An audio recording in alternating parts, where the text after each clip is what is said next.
Merci Madame la Présidente. Monsieur le Président, j'ai commencé à écouter votre intervention assidûment et puis mon honnêteté intellectuelle me pousse à vous dire qu'à un moment donné, je me suis perdu. Entre les millions d'euros et les centaines de kilomètres de notre territoire, je me suis un peu perdu. Alors, ce n'est pas de votre fait, je vous rassure. C'est l'exercice du rapport qui l'impose. Ça m'a fait penser au débat budgétaire que l'on a une fois par an, où on parle de millions, de 0,11, de 0,12. Et à titre personnel, je m'aperçois sur le terrain que nos concitoyens n'y prêtent pas trop attention, ne s'y intéressent pas trop. Ce sont quand même des disciplines dévouées à des spécialistes. Et ce qui intéresse nos citoyens, en tout cas pour la partie qui nous occupe aujourd'hui, celle des routes, car je ne parlerai principalement que des routes, c'est l'état des routes. Ils veulent avoir des routes sécures, ils veulent avoir des routes sans trous, ils veulent avoir des routes où les pareuses passent de partout et régulièrement. C'est leur priorité numéro 1. Après, que l'on leur dise ça a coûté 100, 200, 300, 500 millions, ça ne leur parle pas beaucoup. Mon intervention, elle va bien sûr se borner sur le pays ajaccien et essentiellement sur l'entrée de ville et la rocade. Sur le précédent PPI, la passerelle dite de Bodichone était inscrite et là, elle a disparu. Reportée. Mais on ne sait pas quand. Je sais que vous avez eu le maire d'Ajaccio au téléphone ce matin. Vous lui avez proposé une réunion. J'ai envie de vous dire pourquoi faire. Sans faire de jeu de mots, le train était déjà sur les rails concernant ce tronçon. Vous ne pouvez pas décorréler la prolongation de la rocade qui va entre le rond-point d'Alat et le Lorette du rond-point de Bodichone, pas plus que vous ne pouvez décorréler Mezzane Bodichone et l'entrée de ville de Saint-Joseph. C'est une entité entière, vous le savez, c'est peut-être un des plus gros chantiers de ces 50 dernières années. Et il est très important. Eh oui, mais je le dis, il est très important.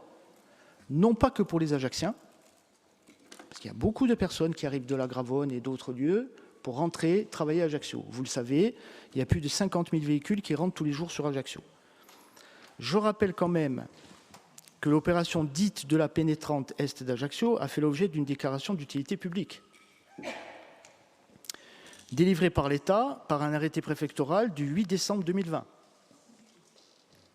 et qui déclare d'utilité publique les travaux d'aménagement de la pénétrante Est d'Ajaccio, qu'elle est purgée de tout recours contentieux et repose sur un programme d'aménagement précis incluant de manière explicite la réalisation d'un carrefour dénivelé au niveau du giratoire de Bodichone.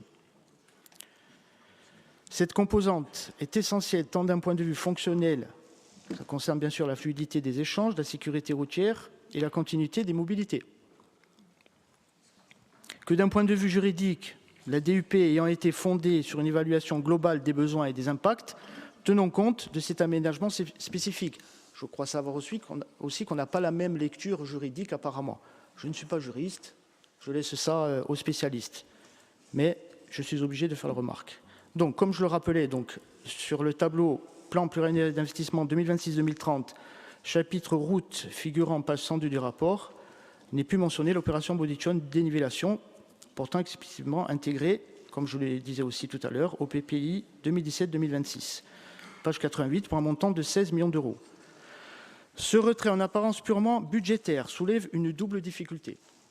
Sur le plan juridique, il introduit une contradiction implicite avec le programme validé par l'autorité administrative et exécutoire en l'état, sans qu'aucune procédure modificative n'ait été engagée ce jour.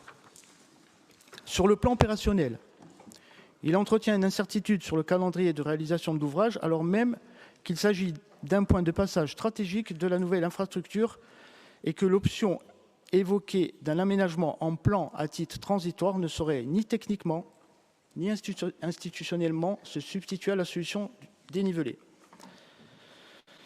Donc, je vais, comme l'a dit ma collègue Christelle Combette, vous proposer par amendement de réintégrer ce plan de financement pour qu'il y ait la continuité, comme je vous l'ai dit, mais aussi pour deux autres raisons.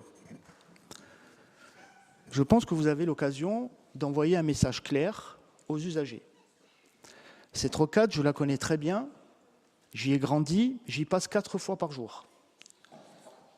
J'ai connu